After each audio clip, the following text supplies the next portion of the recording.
मेरे करियर में यह पहली बार था कि हम अपने ही डिपार्टमेंट के अपने ही साथी की इन्वेस्टिगेशन का सच पता कर रहे थे।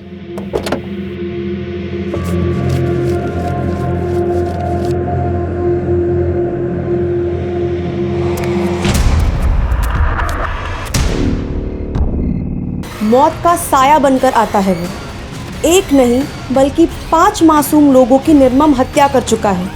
ये किधर? पकड़ो इसको, पकड़ो पकड़ो पकड़ो इसको, पकड़ो इसको। जनता अपनी सुरक्षा का इंतजाम खुद करने को मजबूर है और इतनी डरी हुई है कि किसी निर्दोष इंसान पर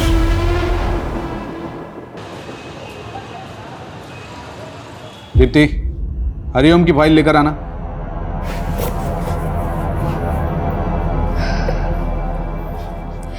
सर, मैंने ये केस पढ़ा है, क्लाइंट से बात भी की है। ये उतना बड़ा केस नहीं है, छोटा मोटा फ्रॉड का केस है।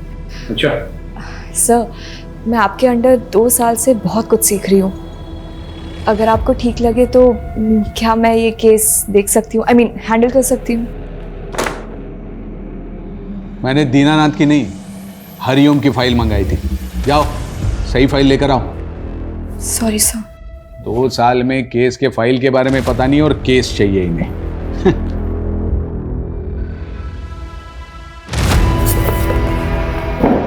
लॉ की पढ़ाई करना कोई काम ही नहीं है, बस टाइपिंग करना आना चाहिए तुम्हें। और क्या, इसी के तो पैसे कमा रही हूँ, है ना? मैं इस इंसान को ना मैं छोड़ूंगी नहीं। देखना, इसको अगर छोड़ दिया ना, मेरा भी नाम दीप्ति नहीं है। बताती हूँ मैं इसको। अरे दीप्ति बेटा, इतना गुस्सा लैपटॉप पे? गुस्सा ना पापा मैं अपने सीनियर्स पे निकालूंगी। दीनानाथ की फाइलें मंगवाई थी उसने, पर एंड मौके में मुझे नीचा दिखाने के लिए झूठ बोल दिया। 2 साल से पापा, 2 साल से असिस्टेंट के नाम पे टाइपिस्ट बना के रखा है मुझे। अरे बेटा, मैं तो कहती हूँ कि ऐसी नौकरी को लात मार दो। और वैसे भी शादी के बाद कौन सा तुम्हें नौकरी करना है? घर पे ही तो रहना है। मम्मा। हाँ, जैसे ये आपके साहबजादे पूरा दिन घर में पड़े पड़े मोबाइल से दुश्मनी निकालते हैं। अरे आप घूम फिर के हमारे पीछे क्यों पड़ जाते हैं? पापा, हमारे पास ना एक बहुत बढ़िया बिजनेस प्लान है, बस एक बार फाइनेंसर मिल जाए। कुल 5 लाख रुपए की जरूरत है। अरे एक ख्याली पुलाव से बाहर निकलो और कुछ काम धंधा करो, समझ में आया? आप लेकिन इसके साथ हमेशा ऐसे क्यों करते हैं? हाँ, जब देखो इसके पीछे पड़ जाते हैं। अरे बेटा, छोड़ना क्यों? कहीं और जाओगी तो फिर से शुरुआत करनी पड़ेगी, हैं? यहीं टिकी रहो, आखिर कुछ सीख ही रही हो ना, कुछ जा तो नहीं रहा है आपका। कितना सीखूंगी पापा, अब मुझे केस चाहिए। अरे केस भी मिलेगा, एक दिन इतना केस मिलेगा कि रातों रात तुम्हारा नाम होगा। जज, वकील, क्लाइंट सब तुम्हारे आगे पीछे होंगे। तब ना पापा, मैं सत्यनारायण को अपना असिस्टेंट बना के बहुत सुनाऊंगी। बिल्कुल सुनाना, मगर ये ऐसा उदास चेहरा अच्छा नहीं लगता है। एक बार फिर से मुस्कुरा दे मेरा बेटा।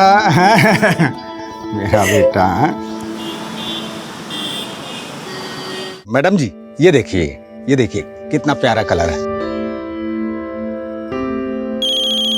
1 मिनट मैडम। हेलो, अरे ज्ञान भाई साहब, नमस्कार।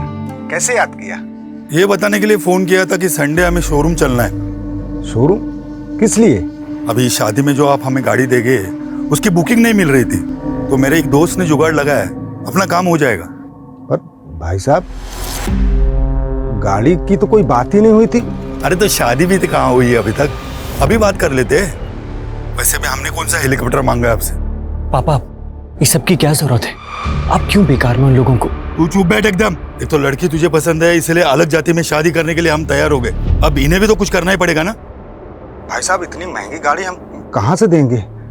भाई साहब, हम गरीब आदमी हैं। अभी आप देख लीजिएगा, मुझे तो कार चाहिए, बाकी आपकी मर्जी। मर्जी नहीं, जबरदस्ती है ये। नहीं करनी है मुझे ये शादी पापा, आप प्लीज उन लोगों को जाके बता दीजिए। देखो बेटा, जिद नहीं करते हैं, फिर शादी ब्याह में तो लेन देन चलता ही है ना। सौरभ कितना अच्छा लड़का है और तुम पसंद भी करती हो। पापा, आपसे हमारे बिजनेस के लिए 5 लाख रुपए नहीं हो रहे और दी को 20 लाख रुपए की गाड़ी दे रहे हैं। हाँ, क्योंकि ये तुम्हारी तरह बिस्तर पे पड़े पड़े ख्याली पुलाव नहीं पकाती है। पापा, फाइनल है, मुझे ये शादी नहीं करनी। आप उन्हें जाके बता दीजिए प्लीज। देखो बेटा, जिद नहीं करते हैं। अब अपने पापा को देखो, पूरे जीवन भर साड़ी की दुकान में सेल्समैनी की, क्योंकि मेरा बेटा अच्छे घर जाए, हमेशा खुश रहे।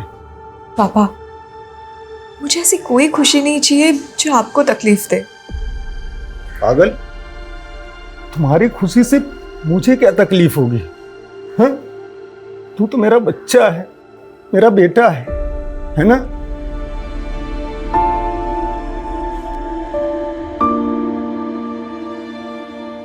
डॉक्टर 6 साल हो गए हमारी शादी को और 1 साल से तो आपके चक्कर काट रहे, फिर भी बच्चा नहीं हुआ।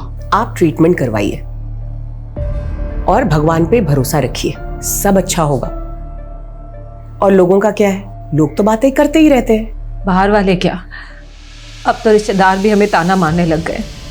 सब बोलते हैं कि सबको बच्चे हो रहे हैं, बस हमारा ही बच्चा नहीं हो रहा। हम जब मर जाएंगे तो हमारी चिता को आग लगाने वाला भी कोई नहीं होगा।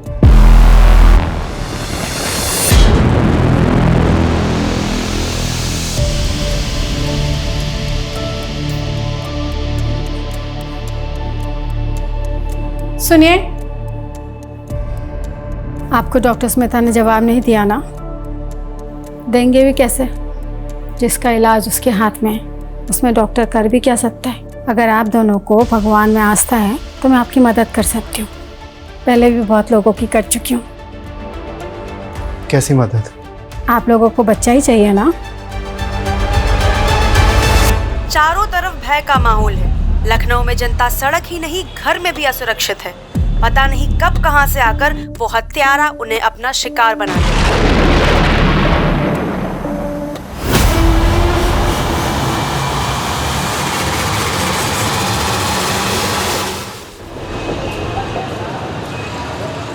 सर, मेरे पापा कल दोपहर 2 बजे घर से निकले थे और अभी तक नहीं लौटे। उनका फोन भी स्विच ऑफ है। हमने हमारे रिश्तेदारों से, उनके दोस्तों से, वो जहाँ काम करते हैं वहाँ भी हर जगह पता किया, पर वो कहीं नहीं मिले। मुझे उनके लिए बहुत डर लग रहा है सर। अभी तो 24 घंटे हुए नहीं है। आप एक काम कीजिए, 24 घंटे के बाद आइए। सर, मेरा नाम एडवोकेट दीप्ति वर्मा है। अगर आपके इस 24 घंटे की टाइमलाइन के चलते मेरे पापा को कुछ हुआ ना, तो याद रखिए आपको इसका जवाब कोर्ट में देना होगा। देखिए, 24 घंटे के पहले मिसिंग कंप्लेंट लेना बनता तो नहीं है, लेकिन फिर भी मैं लिख लेता हूँ।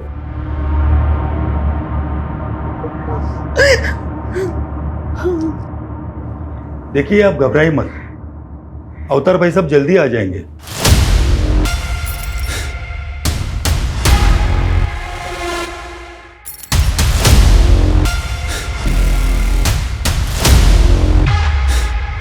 ये सब ना आपकी वजह से ही हुआ है। आपके कार की डिमांड की वजह से पापा कितना परेशान रहते थे।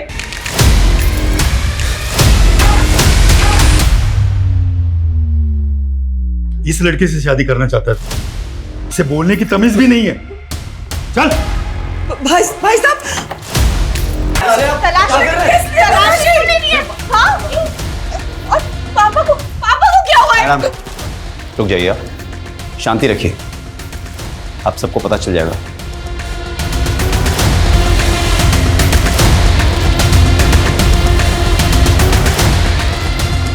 सर, ये गोल्ड और बेल्ट लगा पैसा और घड़ी मिली सर।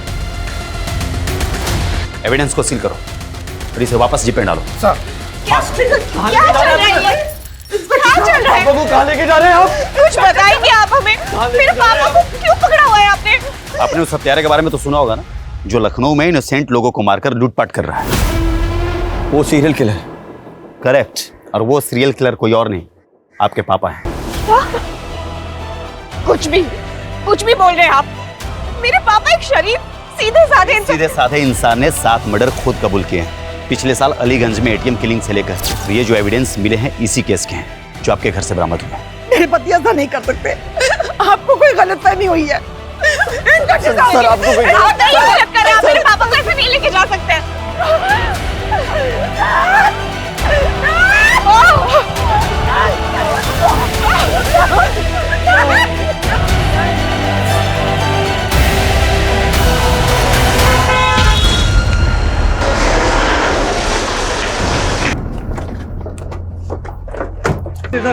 ध्यान से देखिए, सारी की दुकान में काम करने वाला इतना साधारण सा दिखने वाला आदमी 7 मासूम लोगों का हत्यारा है। मेरे पापा जो किसी से ऊंची आवाज में बात तक नहीं करते, आपने उन्हें सीरियल किलर बना दिया। बनाया नहीं है, उन्होंने अपना जुर्म खुद कबूल किया है और खुद सबूत भी बरामद करवाया है। कबूल नहीं किया, करवाया गया है, टॉर्चर करके। सब प्लीज आप। दीप्ति, मैंने ये केस बारीकी से पढ़ा है। सारे सबूत तुम्हारे पापा के खिलाफ है और उन्होंने कन्फेशन भी दिया है, कोई चांस नहीं है। सर मेरी बात सुनिए, ये पूरा केस ही झूठा है। यहाँ पुलिस फाउल प्ले का। मैं ये केस नहीं लड़ सकता, सॉरी। सर बट मेरी। मैडम जी, मैं समझ सकता हूं बड़ा मुश्किल है ये कि पुलिस को पिछले 1 साल से जिस सीरियल किलर की तलाश थी वो कोई और नहीं बल्कि आपके पापा हैं। नहीं है मेरे पापा किलर। मैं कोर्ट जाऊंगी और इस बात को साबित करूंगी, पर हार नहीं मानूंगी। जरूर जाइए दीप्ति जी, ये आपका हक है, पर एक बात याद रखिएगा, कोर्ट में भी ये बात साबित होगी कि 7 लोगों को मारने वाला कोई और नहीं बल्कि आपके पापा हैं।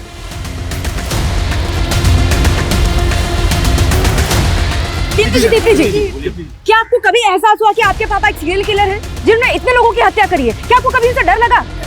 दीप्ति जी, उन्होंने खुद अपना जुर्म कबूल किया है, कोई बड़ा वकील उनका केस नहीं लेगा। क्या करने वाली आप? क्या सोचा है आपने? क्या होगा आपका अगला मूव? बोलिए मैम, बोलिए। दीप्ति जी बोलिए। दीप्ति जी कुछ तो बताइए। जैसा कि आप देख रहे हैं, दीप्ति जी अभी तक इस केस में कुछ नहीं बोल रही हैं। कोई बड़ा वकील इनका केस नहीं लेगा। आगे क्या करने वाली है भी किसी को नहीं पता, पर हम आपको सारी अपडेट्स देते रहेंगे।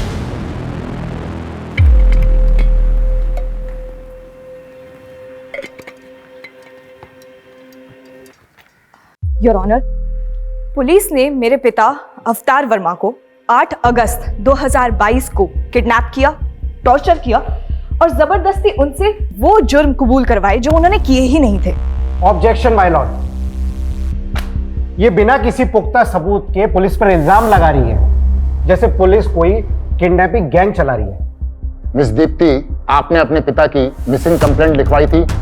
ये है मेरे पिता की मिसिंग कंप्लेंट की कॉपी जो हमने लिखवाई थी।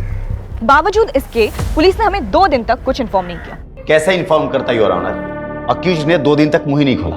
कौन है, कहाँ रहता है, क्या करता है?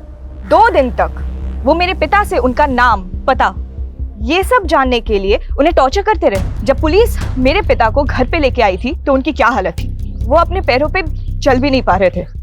कौन है आपका गवाह?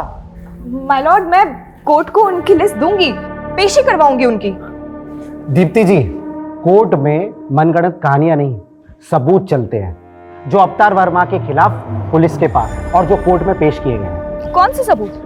वो गोल्ड क्यूब, घड़ी, पैसे जिसमें खून लगा हुआ था, जो खुद पुलिस ने हमारे घर पे प्लांट किया है, क्योंकि ऑनेस्टली ना उनके पास फोरेंसिक टीम थी और ना ही सर्च वारंट। सर, वारंट और फोरेंसिक रिपोर्ट के लिए हमने बोला था, लेकिन उसमें लेट होने वाला था। हमें एविडेंस को सिक्योर करने थे और डर था कि एविडेंस के साथ छेड़छाड़ की जा सकती है। अच्छा, इसीलिए उनको पूरे परिवार को हॉल में बंधक बनाना पड़ा और पुलिस खुद बेडरूम में जाके सबूत लेके भी आ गई। एविडेंस कलेक्शन की कोई रिकॉर्डिंग नहीं की गई। सर, रिकॉर्डिंग भी की है और कोर्ट में सबमिट भी किया है। आई ऑब्जेक्ट योर ऑनर, यहाँ जिस रिकॉर्डिंग की बात हो रही है वो पुलिस ने खुद की है, किसी ऑथराइज्ड वीडियोग्राफर के थ्रू नहीं हुई है।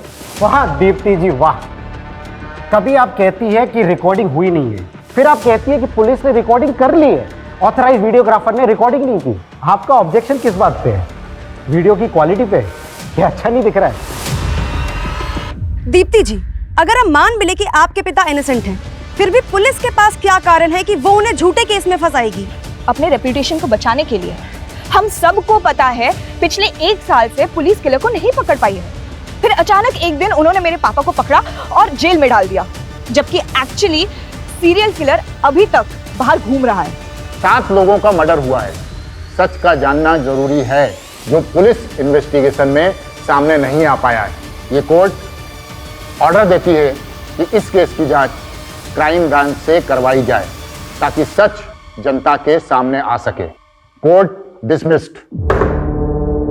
पुलिस की साख जो पहले से दांव पर थी, कोर्ट के फैसले से उसे बड़ा झटका लगा है। सीरियल किलर केस जांच में गड़बड़ी के आरोप के बाद केस क्राइम ब्रांच को सौंप दिया गया है, इस उम्मीद के साथ कि सच सामने आएगा। जो किलर पिछले 1 साल से पूरे शहर के लिए खौफ बना हुआ था, पुलिस की नींद उड़ाई हुई थी, किशन और अनीता की आसानी से उसको अरेस्ट कर लिया तुमने। कैसे? आसानी से नहीं सर, पिछले 1 साल से दिन रात एक कर रखा था हमने। फिर उस दिन जब मुझे डबल मर्डर की खबर मिली, मैं फौरन क्राइम सीन के लिए निकला। रास्ते में मुझे अवतार दिखाई दिया, बहुत ही अजीब बिहेव कर रहा था वो। गाड़ी रोक, गाड़ी रोक, गाड़ी रोक।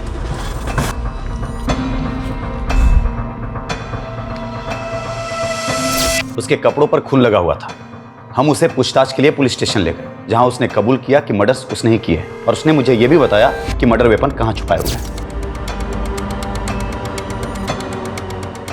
उसके बाद उसने इसके पहले 5 मर्डर भी एक के बाद एक कबूल किए। पहला देशराज, दूसरा फौजिया और उसकी बहू शिबा, चौथा किरण और 5वां ओमकार। फिर उसके बाद हमने उसके घर की तलाशी ली, जहां और भी सबूत मिले। सर, हमने जब इन केसेस के सबूत और गवाहों को क्रॉस वेरीफाई किया तो सब मैच कर रहे थे। किशन और अनीता के घर से जो लूट हुई थी वो सारा सामान मिला? उसने सिर्फ ये बताया कि उसने गहने चुराए थे, तो वो भी भागते वक्त कहीं रास्ते में गिर गए। पर उनके घर से तो अच्छी खासी लूट हुई थी और उसने सिर्फ गहने कबूल किए और तुमने बड़ी आसानी से उस पर यकीन कर लिया। उसने बाकी की चोरी कबूल नहीं की, लेकिन 7 मर्डर्स कबूल कर लिए। सर, उसने जो मुझे बताया मैं आपको वही बता रहा हूं। मतलब ना तुम्हारे पास कोई पुख्ता सबूत है, ना गवाह, ना मर्डर्स का और ना ही अफ्तार की गिरफ्तारी का। सर, आप मुझ पे शक कर रहे हैं? शक नहीं कर रहा हूं, फैक्ट बता रहा हूं। फैक्ट। जैसे 2 दिन तक अफ्तार तुम्हारी कस्टडी में था, लेकिन तुमने उसकी फैमिली तक को नहीं बताया। सर, हमने कोर्ट को बताया था कि उसने अपनी पहचान को छुपाने के लिए 2 दिन तक मुंह नहीं खोला। तो फिर तुमने टॉर्चर करके उसका मुंह खुलवाया। आप भी पुलिस डिपार्टमेंट से हैं, जानते होंगे 7 मर्डर करने वाला क्रिमिनल प्यार से तो मुंह खोलेगा नहीं। तो कुल मिलाकर तुम ये एक्सेप्ट कर रहे हो कि उसने कबूल किया नहीं, तुमने उससे कबूल करवाया। सर, इस केस के फाइल आपके पास है, आप देख सकते हैं। अरविंद, आखिरी बार पूछ रहा हूं, इन्वेस्टिगेशन में कोई गड़बड़ी हुई है, कोई फॉल्ट प्ले? नो सर, अवतार ही वो सीरियल किलर है जिसे हम पिछले 1 साल से तलाश कर रहे थे, जो बहुत मुश्किल से पकड़ा गया है। सर, मैं तो अपनी बेटी दीप्ति की शादी के लिए पैसों का इंतजाम ना हो पाने की वजह से परेशान था। अरे भाई साहब, ये पुराना सोना है, मेरी मजबूरी है इसलिए हम इसको बेच रहे हैं। अगर थोड़ा बहुत और ज्यादा हो जाए तो देख लीजिए आप। नहीं, इससे ज्यादा नहीं हो सकता। सर, मैं भाग नहीं रहा था, मैं तो परेशान होकर रोड के किनारे बैठा था, तभी इंस्पेक्टर साहब की गाड़ी वहां के रुकी। हेलो, यहाँ क्या कर रहा है? कुछ नहीं साहब, वो थक गए थे तो बैठ गए यहाँ पे। घर किधर है तुम्हारा? साहब, यहीं पास में है आगे। चल बैठ गाड़ी में, मैं भी उधर ही जा रहा हूँ, छोड़ देता तुम।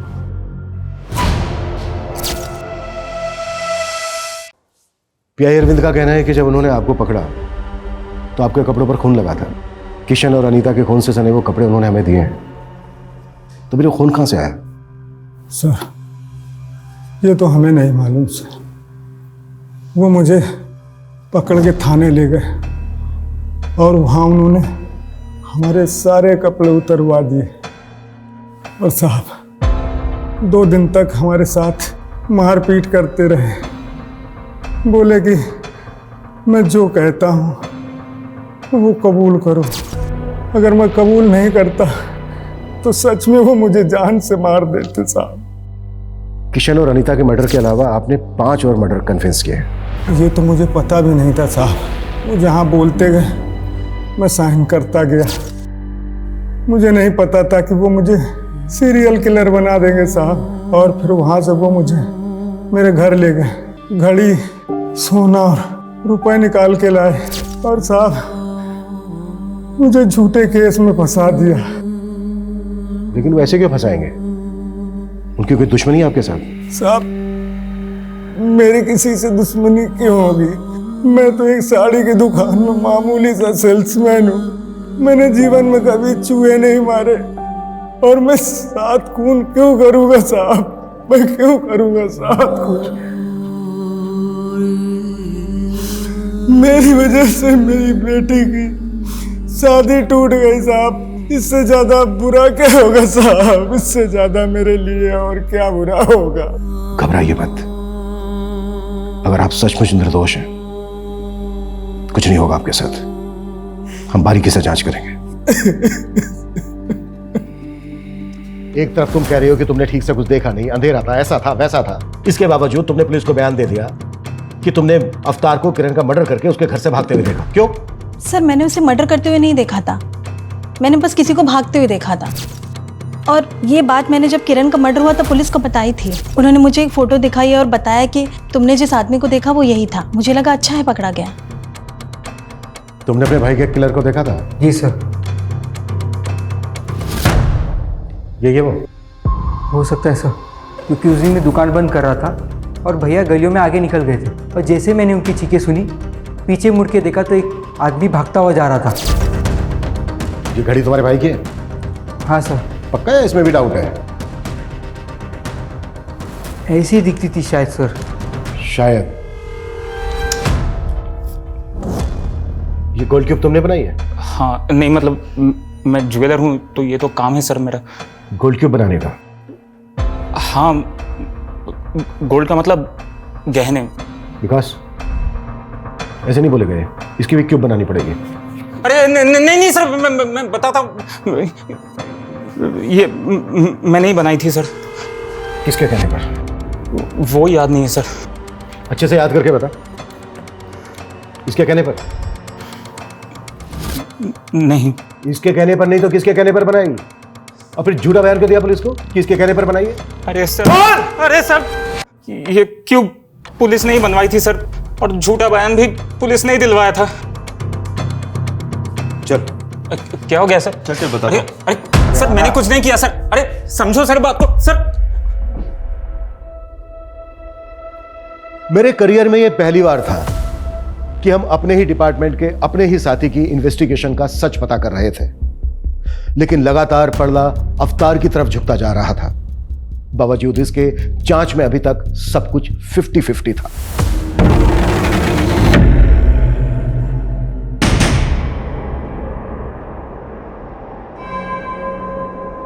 किशन, अनीता के मर्डर केस की इंफॉर्मेशन तुम्हें किसने दी? ऑफिशियल या फिर कोई पर्सनल सोर्स था? उससे क्या फर्क पड़ता है सर? बताता हूं।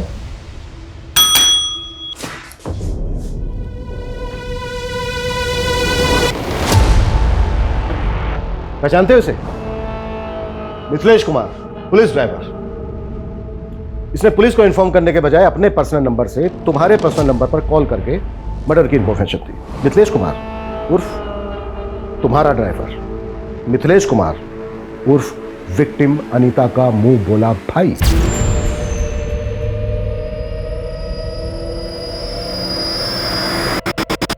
हाँ, तो इसे डायरेक्ट पता चला और इसने मुझे डायरेक्ट कॉल किया, तो इसमें क्या हो गया? हुआ ये कि क्राइम सीरियल किलर की तरह किया गया, और अगर ये उसी ने किया है तो वो एक बार फिर तुम्हारे हाथ से निकल गया। तुमने ये भी जानने की कोशिश नहीं की कि किसी ने सीरियल किलर की कॉपी करके फायदा उठाने की कोशिश तो नहीं की। तुमने बस आनन फानन में अवतार को उठाया और एक डबल मर्डर केस को सीरियल किलर केस से जोड़ दिया, सिर्फ इसलिए कि पिछले 1 साल से सीरियल किलर की हड्डी जो तुम्हारे गले में अटकी थी किसी ना किसी तरह से वो निकल जाए, बस।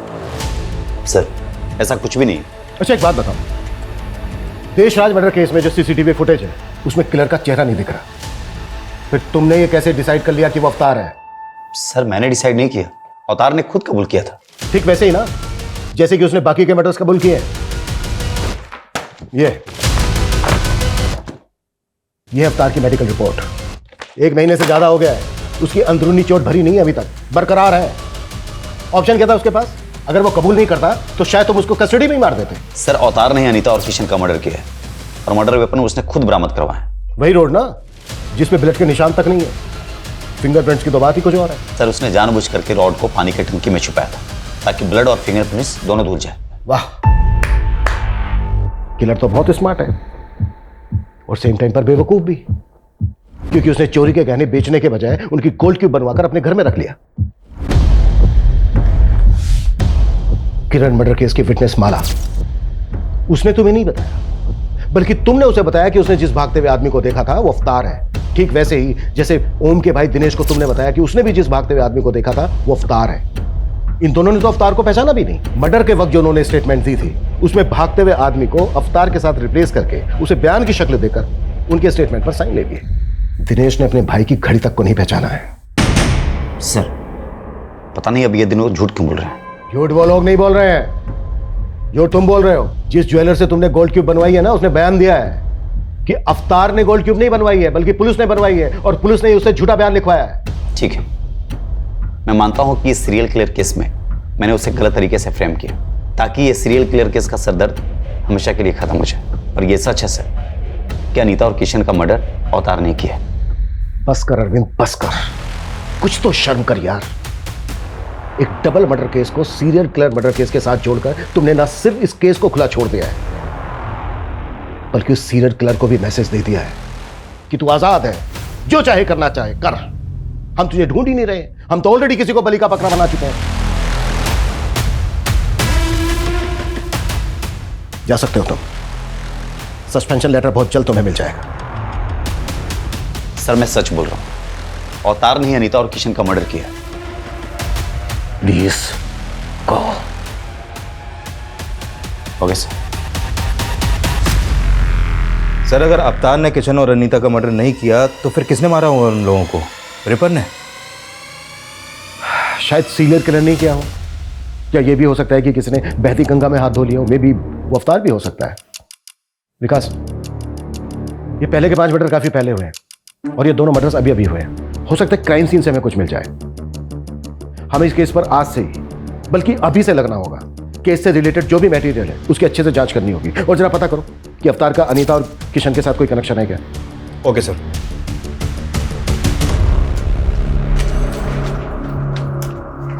गर्मा गर्म पकौड़े। ओह वाह। नो, हाथ गंदे है ना, पहले हाथ धो लो।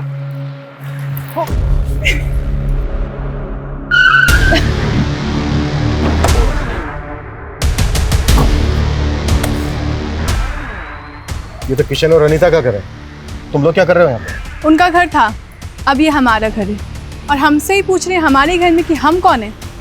आप लोग कौन है? Police, crime branch. सर मैं शुभम मिश्रा हूँ और ये मेरी बीवी माधुरी, और मैं किशन का छोटा सगा भाई हूँ। भाई हो तो तुम्हारा अपना भी तो घर होगा, यहाँ क्या कर रहे हो? सर हम रेंट पर रहते थे, तो भैया भाभी के मर्डर के बाद ये घर खाली हो गया, और वैसे भी कुछ टाइम पहले तक हम यहीं रहते थे। तो फिर यहाँ से खाली करके गए क्यों? खाली किया नहीं था, करवाया था। जब तक वो लोग दुबई में थे तब तक हमसे रखवाली करवाई इस घर की, और जैसे ही वापस आ गए लात मार के निकाल दिया हमें। और वैसे भी सर अब तो ये घर खंडहर ही होता ना, उससे बेहतर है ना कि हम लोग यहाँ रह रहे हैं, कम से कम घर की देखभाल हो जा रही है। वो दुबई से आए क्यों वापस?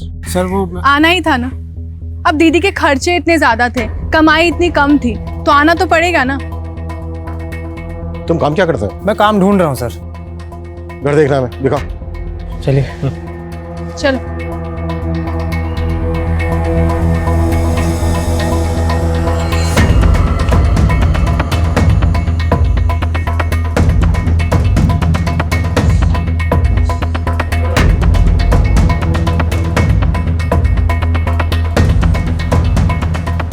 सर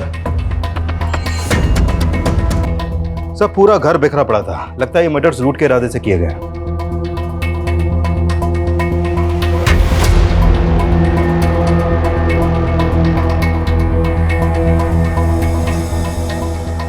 बॉडीज को तुम लोगों ने पहले देखा था?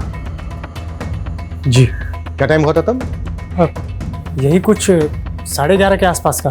रात के 11:30 बजे तुम लोग यहाँ क्या करने आए थे? जी हम यहाँ नहीं आए थे, हम लोग खाना खाकर टहलने के लिए निकले थे, तो देखा कि दरवाजा खुला हुआ है, तो मैंने सोचा अंदर चलकर देखता हूँ। किशन और अनीता की किसी के साथ कोई दुश्मनी थी? उनकी किसी से क्या दुश्मनी होगी?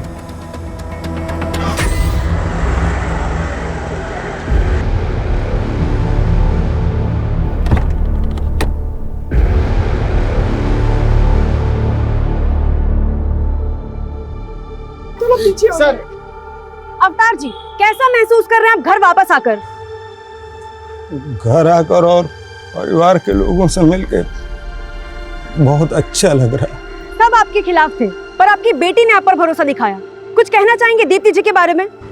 मैंने तो उम्मीद ही छोड़ दी थी, लेकिन मेरी बेटी दीप्ति ने मुझे बचा लिया, वरना मैं तो जेल में पड़े पड़े मर ही जाता। दीप्ति जी, पापा हमेशा से कहते थे कि मुझे एक बहुत बड़ा केस मिलेगा, पर मुझे नहीं पता था कि मैं पापा के लिए केस लड़ूंगी।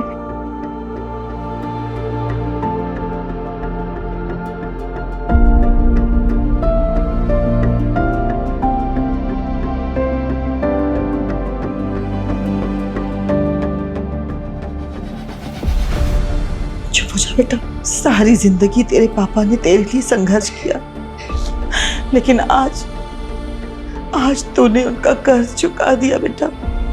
नहीं माँ, मैं मर भी जाऊं ना तो पापा का कर्ज कभी नहीं चुका सकती।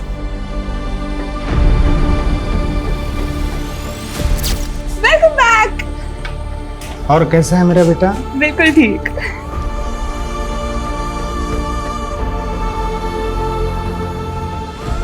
आज आने में आपने कुछ ज्यादा देर नहीं कर दिया? हाँ, कुछ आज एक्स्ट्रा काम था इसलिए थोड़ा लेट हो गया।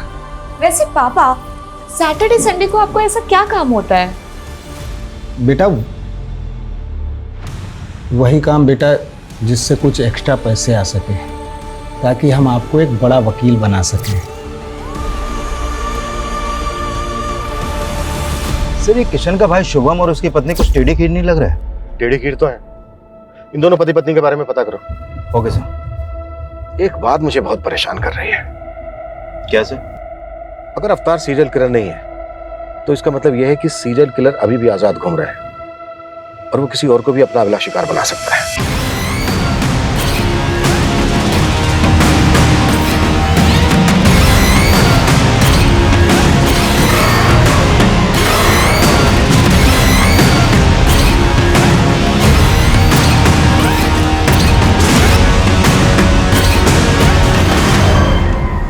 सर, शुभम के बारे में इंक्वायरी करते हुए पता चला कि जब वो पहले किशन के घर पे रहता था तो उसका आए दिन किसी से बहुत झगड़ा होता था। लेकिन किशन और अनीता तो दुबई में रहते थे, तो फिर झगड़ा किसके साथ होता था? उसी से, जो शुरू से इस केस में कुछ ज्यादा इंटरेस्ट ले रहा है। मिथिलेश, सर मेरा कोई पर्सनल इंटरेस्ट नहीं था। वो तो पिछली बार दीदी जब राखी पर इंडिया आई थी तो उन्होंने बोला था मुझे। अरे राणा बेटा इधर आओ, देखो मैं तुम्हारे लिए क्या लेकर आया। थैंक यू ताऊ जी। एक मिनट, ये गिफ्ट तुम्हारी है? हाँ। नहीं तो भैया, जब हम दुबई में हो ना तो आप यहाँ पर चक्कर लगाते रहा करो। अरे शुभम रह तो रहा है यहाँ पर। यही तो दिक्कत है कि वो रह रहा है। मुझे तो डर लग रहा है कि हमारे जाने के बाद वो इस घर पे कब्जा कर लेगा। अनीता के फ्रिज में चिकन था, ये पता है तुम्हें? हाँ सर, वो मेरे सामने ही सीज किया था उन्होंने। फॉरेंसिक की रिपोर्ट में आया है कि उस चिकन में जहर मिला था, चूहे मारने की दवाई। और तुम और अरविंद तो अवतार को सीरियल किलर बनाने पर तुले हुए थे। आई एम श्योर वो रिपोर्ट किसने देखी तक नहीं होगी। लेकिन सर, वो चिकन तो दीदी जीजाजी ने नहीं खाया था। ये तुम्हें कैसे पता? क्योंकि उसी रात दीदी ने मुझे फोन कर चिकन खाने के लिए बुलाया था।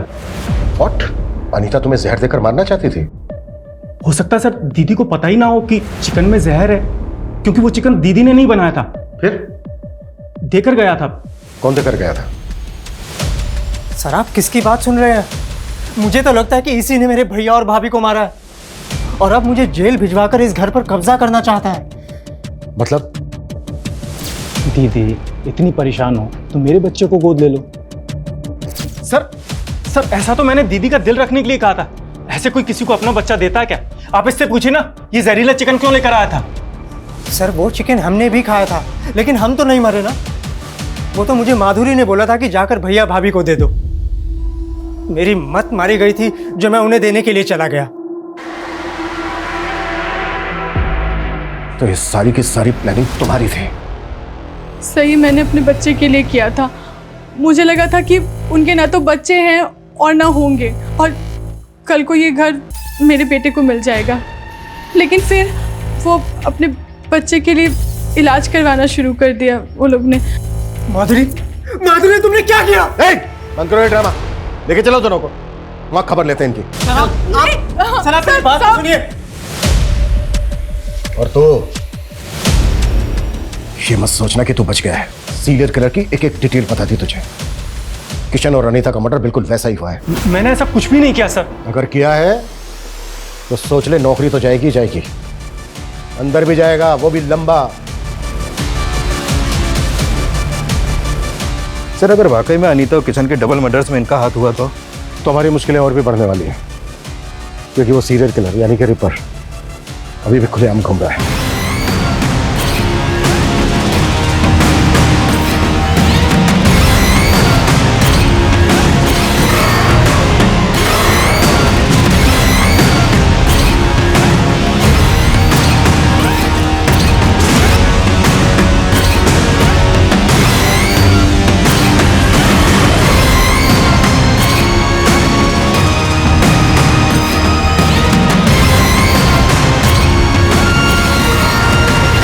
सर शुभम और माधुरी के पास मर्डर का मोटिव है और उस रात की इनकी एक्टिविटी से भी लग रहा है कि ये लोग मर्डर कर सकते हैं, लेकिन अभी तक इस बात पर अड़े हुए हैं कि इनका इस मर्डर में कोई हाथ नहीं है। शुभम और माधुरी तो सस्पेक्ट हैं ही, लेकिन हमें मिथिलेश को भी ध्यान में रखना होगा। एक बात मेरी समझ में नहीं आ रही है कि उन्होंने एक रैंडम आदमी अवतार को ही क्यों अरेस्ट किया। सर अवतार के बारे में कुछ और भी बातें पता चली हैं।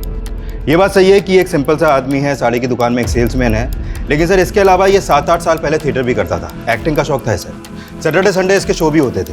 लेकिन सर ये एक्टिंग में कुछ खास अच्छा नहीं था, इसलिए एक्स्ट्रा अर्निंग के लिए मेकअप आर्टिस्ट बन गया।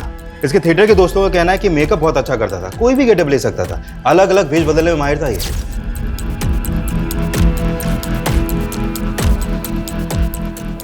सर आपने अभी की ब्रेकिंग न्यूज देखी? क्या न्यूज है? जैसी करनी वैसी भरनी का ताजा उदाहरण है लखनऊ सीरियल किलर केस का मामला। जब वो दबे पांव अपना अगला शिकार करने जा रहा था, लोगों ने उसे देखा और उन्हें शक हुआ और जांच चल रही है।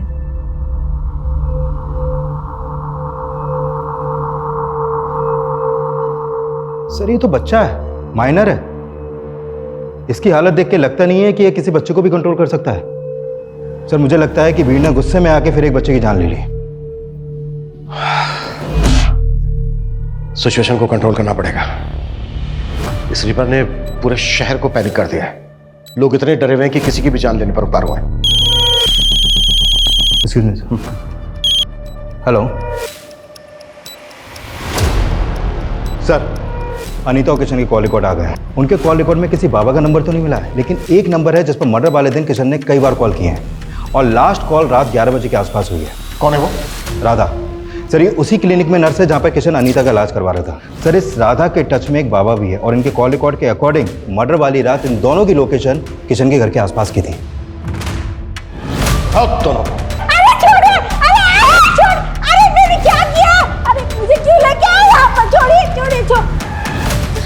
सब मुझे यहाँ क्यों लेके आए? मैंने क्या किया है? सब पता चल जाएगा। उधर देखो मुकेश। गुड, काफी समझदार हो दोनों। अब डायरेक्टली पूछ रहा हूं, मार खा के बोलोगे या फिर बिना मार खाए? बोलो। सर अनीता और किशन मुझे क्लिनिक में मिले थे। अगर आप दोनों को भगवान में आस्था है तो मैं आपकी मदद कर सकती हूँ। कैसी मदद? सर क्लिनिक ऐसी जगह थी जहाँ पर लोग बच्चे के लिए कितना भी पैसा लुटाने के लिए तैयार होते थे। मैं उन्हें बाबा की पट्टी पढ़ाती थी और फिर हम मिलकर उनको पूजा पाठ के नाम पर पैसे निकलवाने की कोशिश करते थे। बाबा बच्चे को देखने और माँ सुनने के लिए मेरे कान तरस गए हैं। हमारे पास सब कुछ है, लेकिन वो किस काम का जब औलाद ही नहीं है। औलाद हो जाएगी, पर उसके लिए पूजा करनी होगी, वो भी पूरी श्रद्धा के साथ। मैं करूंगी बाबा। ऐसी पूजा से हम 50,000 तक निकला लेते थे। जब वो दोनों पैसे देने के लिए तैयार थे तो फिर उन दोनों को मारा क्यों? हमने उन्हें नहीं मारा सर। ड्रामा मत करो, क्योंकि ये पता चल चुका है हमें, तुम दोनों गए थे वहां पर। हम वहां पर सिर्फ पूजा करने के लिए गए थे सर। हमारे पहुंचने से पहले वहां पर कांड हो चुका था।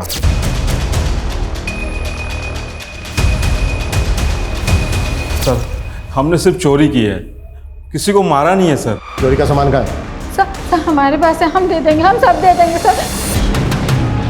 पता ही ज़्यादा कीमती है, लेकिन चोरी के है ना 8 से 10 लाख रुपए मिलेंगे। चाहिए तो बोलो, नहीं तो रुको।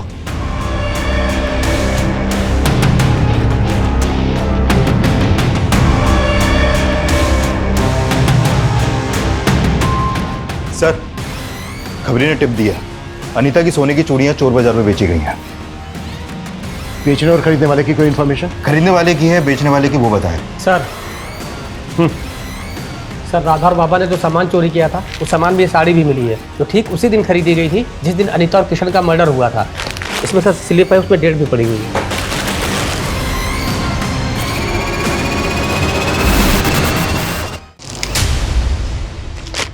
हाँ सर, ये साड़ी हमारी दुकान से खरीदी गई है, लेकिन इसका फॉल लगाने के बाद घर भेजनी थी, इसलिए उस दिन दुकान बंद होने के बाद हमने भेजी थी। दुकान कब बंद होती है आपकी? दुकान 9 बजे बंद हो जाती है साहब, लेकिन सब समेटते समेटते 10 बज जाते हैं। इस साड़ी को देने कौन गया था?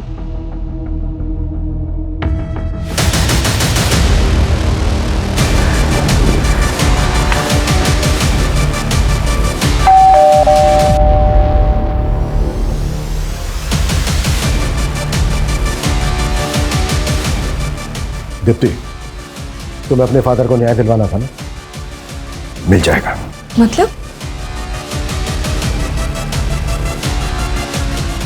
मतलब ये खुद बताएंगे।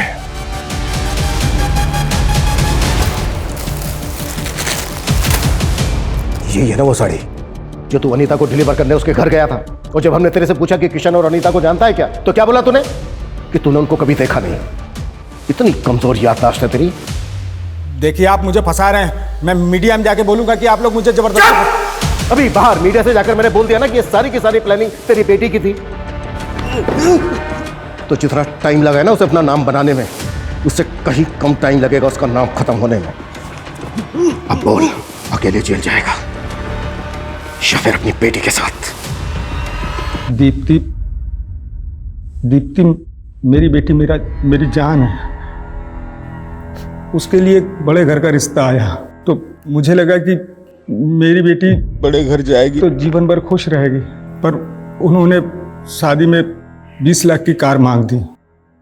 मैं बहुत परेशान था, कुछ समझ में नहीं आ रहा था।